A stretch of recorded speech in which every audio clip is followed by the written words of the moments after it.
I'm Lena, been in sales longer than I'd care to admit.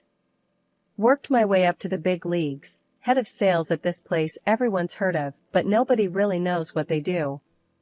Life was all about the hustle, making those numbers dance. Then, this MLM gig landed in my lap. Sounded like a load of bull at first, but I gave it a shot. Turns out, I was pretty darn good at it. Made a killing, but you wouldn't know it looking at my place or my car. Modesty's my middle name, I guess. One mundane Tuesday, doing laundry in the basement of my building, that's when I ran into Alex. Guy looked lost, holding a pink, frilly dress in one hand and a detergent bottle in the other. Picture this, a big, burly dude, probably in his early 40s, looking like he's about to enter a war zone with a washing machine. "Hey, you got a minute?" he asked, scratching his head. "Which one of these will get grass stains out?" My daughter's a bit of a tomboy, keeps sliding into home base in her Sunday best. I couldn't help but laugh. "That one," I pointed at the non-toxic, organic stuff. "Works wonders and won't turn her into a mutant." He chuckled, his eyes lighting up. "Thanks. I'm Alex, by the way. Alex and the mutant making stains." "Lena," I said, offering a handshake.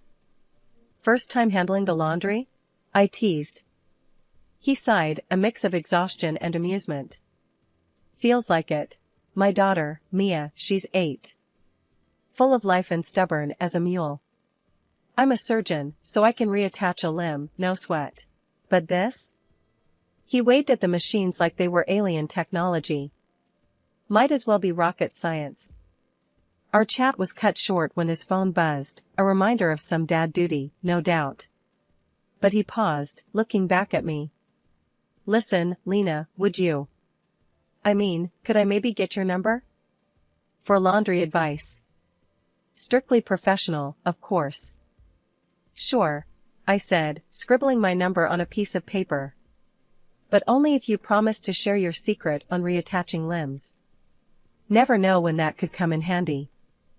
He laughed, pocketing the number. "Deal. Thanks, Lena. Really. That should have been it, a one-off laundry room meet, cute. But life's funny like that. Next thing I know, we're bumping into each other at the grocery store, then grabbing coffee, and then dinner. Alex was different, a genuine guy who cared deeply about Mia. Watching him be a dad was something else. Made my heart do somersaults, which was new for me. Our dates weren't fancy, far from it. We'd find ourselves arguing over the best pizza topping or which movie to watch. It was real. One night, over burnt popcorn and a movie neither of us was watching, he looked at me, really looked at me, and said, "Lena, I don't know what this is or where it's going, but I'm in if you are." "Yeah," I replied, my voice softer than I intended. "I'm in, too." Things moved fast after that. Before I knew it, he was on one knee in that same laundry room where we first met, holding out a ring that was probably too expensive for a place that smelled like fabric softener and old socks. It was perfect. "I know this place isn't much," he started, his voice steady but his hands shaking just a bit. "But it's where I found the most amazing woman. Lena, will you marry me?" I didn't even let him finish. Yes, yes, 1,000 times yes. Looking back, it was like a dream. A simple, unexpected meeting that changed everything. Who knew laundry day could turn your life upside down? Before tying the knot, I made a big move into Alex's place, where he lived with his 8-year-old whirlwind, Mia. My own apartments? Rented them out, a little detail Alex wasn't privy to. It was a practical move, keeping my investments working while I dived into this new domestic bliss. So, there we were one night, kitchen chaos from a stab at homemade pizza, when Alex dropped the P word. "Lena, we gotta chat. 'Bout something serious," he said, scraping a burnt crust off the pan. One evening, over a hastily thrown together dinner of spaghetti and meatballs, Alex brought up the subject I never thought would come into our little bubble of happiness. "So, Lena, He started, twirling spaghetti around his fork like he was gearing up for something big. I've been thinking, about us, about the future. I nodded, my stomach nodding. Yeah, me too. He took a deep breath, setting his fork down. I think we should talk about getting a prenup. I choked on my meatball. A prenup? I managed to cough out. Yeah, he said, rushing to pour me a glass of water. Hear me out, okay? It's not that I don't trust you or anything. It's just, practical, With Mia and everything, I gotta think about her future too. I took a sip of water, trying to collect my thoughts. Alex, I get it. It's just, I never saw us as that couple, The ones who plan their divorce before they're even married. He reached across the table, taking my hand. Lena, it's not like that. It's just a safety net, for both of us. You're killing it with your business, and I've got my practice. It's about protecting what we've both worked so hard for. I could see the logic in his words, but it stung. And what about us? What are we working towards? Doesn't this feel like we're betting against us making it? Alex squeezed my hand tighter. Hey, no way. I'm all in, Lena. This is just paperwork, a formality. I'm betting everything on us. But let's be smart, too. For Mia, for any future kids we might have. The way he included potential future kids in his argument, it softened me. Okay, let's do this smart then. But no cold lawyers. We make this agreement about us, our family. He smiled, that grin that always made me melt. Deal. We'll make it the most romantic prenup ever. How's that? Romantic prenup. I laughed. Now, there's something you don't hear every day. The next few weeks were a blur of meetings with lawyers and notaries, making sure our prenup was ironclad yet fair. Alex was right, it was practical, especially considering our unique financial situations. Still, it wasn't the most romantic lead-up to a wedding. But we made it work, sneaking in dates between meetings, laughing over the absurdity of discussing asset division over dinner. Finally, with the prenup signed and safely filed away, we could focus on the wedding. It was a small affair, just close friends and family. Mia was the flower girl, of course, stealing the show. The day was perfect, filled with laughter, tears, and a sense of unity. As we danced our first dance, Alex whispered in my ear, "See, we're making it. The prenup's just a piece of paper. This," he gestured around the room, "is real life." I smiled, resting my head on his shoulder. Yeah, this is us. For better or worse. But even in that perfect moment, I couldn't shake off a tiny voice in the back of my head. Was the prenup a sign of things to come, a crack in our foundation? Or was it just us being adults, facing reality head-on? Over time, our home life was a bit off-kilter. Alex threw himself into work, leaving me to juggle running the house, helping Mia with her homework, and squeezing in my own work from a makeshift office in the corner of our bedroom. Early on, I floated the idea to Alex about him starting his own practice. I could see the potential, it made sense with my knack for business and his medical expertise. Alex, have you ever thought about opening your own clinic? You'd be great, and we could manage it together, I suggested one evening, trying to keep the conversation light yet serious. He barely looked up from his plate, his fork pausing midair. Lena, drop it. I'm a surgeon, not some entrepreneur. And you're just a housewife, what do you know about running a business like that? His words stung. Just a housewife? Really, Alex? I've run a successful business for years. I know what I'm talking about. He scoffed, shaking his head. Let's not pretend your little MLM thing is the same as starting a medical practice. Stay out of it. I bit back a sharper reply. It wasn't worth the argument. But it hurt, being belittled like that, especially considering what I'd achieved on my own. As time went on, Alex's mood soured further. He'd come home late, reeking of alcohol, ranting about how the younger doctors were out to get him, stealing his surgeries, his prestige. I tried to talk to him, to find out what was really going on, to help. Alex, drinking like this, it's not you. What's really bothering you at work? I reached out, trying to bridge the gap that had formed between us. He shrugged off my hand, his eyes dark. What do you care? You wouldn't understand. It's a dog-eat-dog world out there, Lena. You're safe here in your little bubble. I recoiled as if slapped. My efforts to support him, to be a partner in this marriage, were brushed off, leaving me feeling more isolated than ever. Mia's transformation from a sweet child to a rebellious teen didn't help matters. Her demands grew alongside her attitude, and the day she exploded at me over a denied shopping spree, calling me names, was a low point. I can't believe you. You're just a greedy, old witch. Dad should never have married you. Mia's face was twisted in anger, her words cutting deep. I tried to stay calm, though every fiber of me wanted to shout back. Mia, that's enough. I am not your enemy. But it was like talking to a brick wall. She stormed off, leaving me to wonder where the sweet girl I once knew had gone.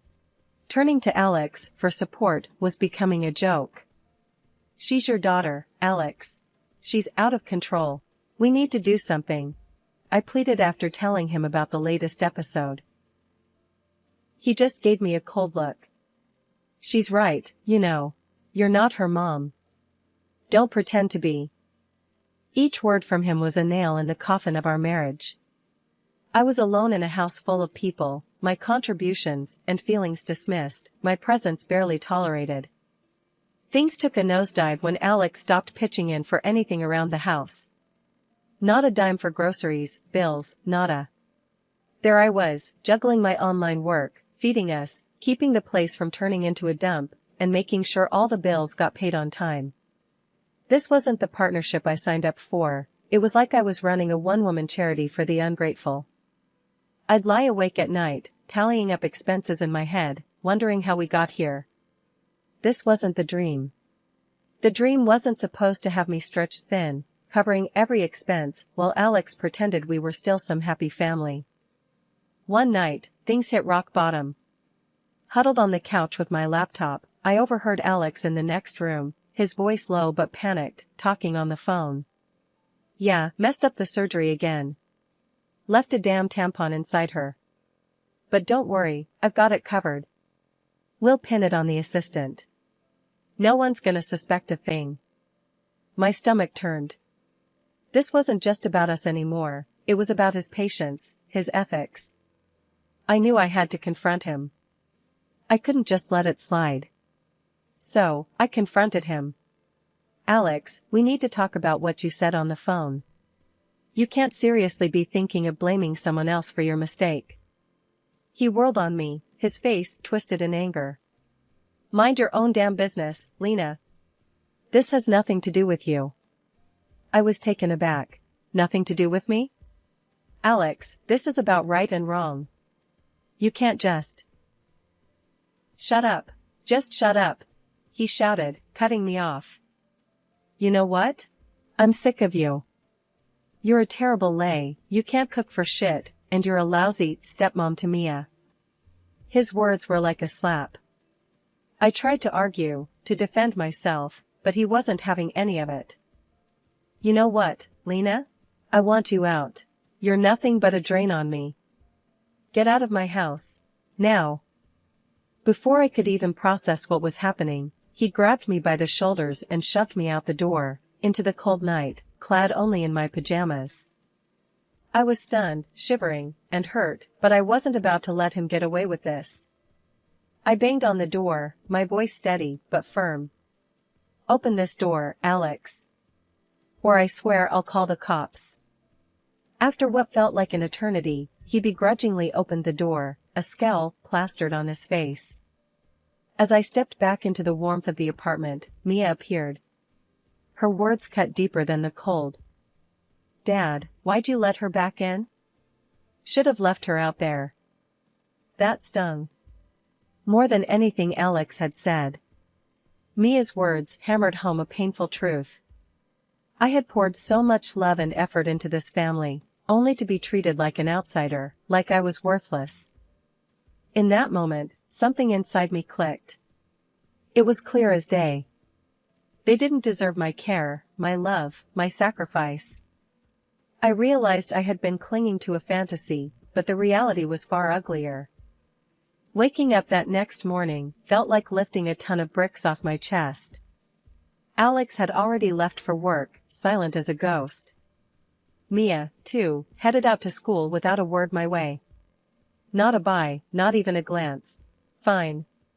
If they wanted to play it like I was invisible, I could do one better, I'd disappear for real. I packed my bags, grabbing important documents, and left for one of my apartments that was sitting empty. The silence of the place was a balm after the chaos of the last few months. No sneers, no cold shoulders, just me and my thoughts. First order of business? Lawyer. I needed to know where I stood legally. The lawyer's office was all polished wood and the smell of leather, a stark contrast to the turmoil inside me. The lawyer, Mr. Henderson, was a straight shooter. With the prenup and no shared children, this should be straightforward, he assured me after I laid out my case. And if he contests? I asked, thinking of Alex's spiteful nature. Mr. Henderson leaned back, steepling his fingers. He can try, but the prenup is clear. Plus, if he's been as reckless as you say, he won't have much ground to stand on. Reassured, I followed his advice and hired a detective. The findings were like a punch to the gut. Alex's affair with one of his nurses wasn't just a fling, it had been going on for years. That, on top of his professional blunders? It was worse than I thought. Fueled by a mix of betrayal and righteous anger, I went to his hospital, met with the administration, and laid it all out. The affair, the botched surgery, his drinking. I wasn't vindictive, but I couldn't let him play with people's lives, not anymore. The fallout was swift. A few days later, Alex's voice, ragged and desperate, crackled through my phone. You've ruined me, Lena. Because of you, I've lost my license, my job. Mia and I have nothing now. His words tried to find the guilt in me, but I was fresh out. You did this to yourself, Alex. You chose your actions. I'm just cleaning up the mess. After everything I'd been through, I knew it was time to turn the page. My company was my lifeline, not just financially, but emotionally too. It represented the independence and strength I had clawed back from the brink of my failed marriage. So, I decided to inject new life into it, to expand and reach heights that Alex had always scoffed at. Gathering my team at a cozy cafe felt like the first step towards this new chapter. The place was buzzing with energy, a mix of coffee aromas and the soft murmur of conversations setting the perfect backdrop. Okay, team, I began, the team's eager faces in front of me. We'd been through the ringer, but it's made us stronger. It's time to scale up, push our boundaries. I know we can hit targets we've only dreamed of before. The meeting turned into a brainstorming session, ideas flying like sparks, igniting possibilities I hadn't even considered. We left the cafe buzzing with plans and a sense of unity that had been missing for too long. Riding this wave of positivity, I agreed to an interview with a local TV channel. They were interested in the story of a woman who had turned personal adversity into professional success. The day of the interview, I felt a mix of nerves and excitement. This was more than just publicity, it was my story, my truth. Then came the opportunity to tell my story on a local TV channel. The interviewer was keen to highlight the success of my MLM company, pointing out the million turnover like it was a badge of honor. And in a way, it was. The interviewer, a sharp, insightful woman named Marla, didn't waste time on pleasantries. Lena, your company has seen remarkable growth, even through your personal challenges. What drives you? Sitting across from her, the camera suddenly didn't seem so intimidating. It's the belief in what we do. And, personally, proving to myself and everyone who doubted me that I can rise above challenges. Success is the best revenge. The interview aired a few days later. The response was overwhelming, messages of support flooding in, not just for the business, but for me. It was vindicating, a testament to my journey. Then, Alex called. His voice was smoother than I remembered, dripping with a sweetness that didn't reach his eyes. Lena, I saw your interview. Impressive. About the divorce, let's rethink this. We can start over. I couldn't help but laugh, a genuine release of all the pent-up ridicule. Start over? After you realized I'm doing well? Alex, you're predictable. He tried to charm his way through. Come on, Lena. We were good together. Let's give it another shot. I cut him off, my voice firm. The divorce is happening, Alex. My lawyer will be in touch about the financial compensation for your adventures. He lost his cool then. You think you can just walk away and take everything? I'll fight you for every penny. Remember the prenup you insisted on? I reminded him coldly. You won't get a dime of my earnings. You're the one who wanted this arrangement. The line went silent, his defeat almost palpable. Hanging up, I felt a rush of liberation. This was more than just a legal victory, it was reclaiming my dignity, my independence. A week after all the drama settled, I found Mia, my stepdaughter, waiting outside my apartment. It was a surprise, seeing her there, dressed down in a way that I'd always suggested was more appropriate, but she'd never taken to heart before. It felt like a calculated move, designed to tug at my heartstrings, or open my wallet, or maybe both. Can we talk? She asked, her voice softer than I remembered. All right, come in, I said, stepping aside to let her enter. This was the first time she'd ever been to my place, and her eyes darted around, taking in the modest furnishings and the neatness I maintained. She hesitated before starting. I want to live with you. I can't stand being with Dad anymore. I looked at her, really looked at her, and all I could see were dollar signs in her eyes. It was clear this wasn't about finding a nurturing home, it was about securing a more comfortable one. Mia, you know that's not possible, I said firmly. I can see what you're trying to do, and it's not going to work. She broke down then, tears and promises pouring out. I'll change. I'll do anything you ask. Just please, don't make me go back there.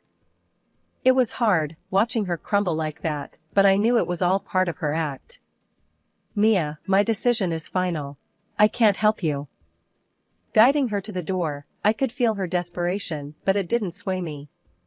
Her tears didn't seem real anymore, not after everything. After she left, the divorce proceedings moved quickly. Alex's infidelity, now out in the open, made things simpler on my end. I received financial compensation, a small victory in the grand scheme of things, but a victory nonetheless. Blocking their numbers was the last step, cutting the final thread that connected us. It was over, truly over this time. I was free, ready to rebuild my life on my terms, without the shadows of their manipulation darkening my doorstep again. After closing the chapter on my marriage and stepping away from the shadows of betrayal, I focused all my energy on my business and personal growth. My company was not just surviving, it was thriving, expanding in ways I hadn't dared to dream before. One day, as I was reviewing sales reports, Jen, my faithful companion and assistant, walked into my office, her face alight with excitement. You won't believe the numbers this quarter, Lena. We've outdone ourselves. I smiled, leaning back in my chair. Hit me with the good news. We've doubled our sales, and the new marketing strategy? It's a goldmine. People love the authenticity we're bringing to the table, Jen announced, practically bouncing on the spot. I couldn't help but laugh, the sound bright and genuine. That's incredible, Jen. It's all thanks to the hard work and dedication of this team. We've built something amazing here. As Jen left my office, full of plans and preparations, I took a moment to soak it all in. The silence of the room was a stark contrast to the chaos of my past, a testament to how far I'd come. I had not only rebuilt my life, but elevated it, creating success and stability out of the ruins left behind by Alex and Mia. My phone rang, breaking the silence. It was a call from a community organization asking if I would be interested in mentoring young women starting their own businesses. The opportunity to give back, to help others navigate the treacherous waters of entrepreneurship and personal growth, felt like the perfect next step. I'd be honored, I told them, my voice steady and sure. There's nothing I'd like more than to help others find their path, just as I found mine. Hanging up, I felt a profound sense of contentment. My journey had come full circle, from struggling to stand on my own 2 feet to being in a position to lift others up.